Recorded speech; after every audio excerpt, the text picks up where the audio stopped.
So yo, what up par? Good morning sa inyong lahat. Kamusta kayong lahat? Sana okay lang kayo kasi ako. Okay lang ako par, appear.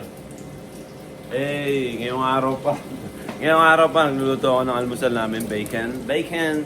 Tapos sila mamaya alis sila, mag-i-ski sila ako. Maghihintay ako dito na magpi-pick up ng item. Kasi meron kaming malaking binili, hindi kasya ngayon.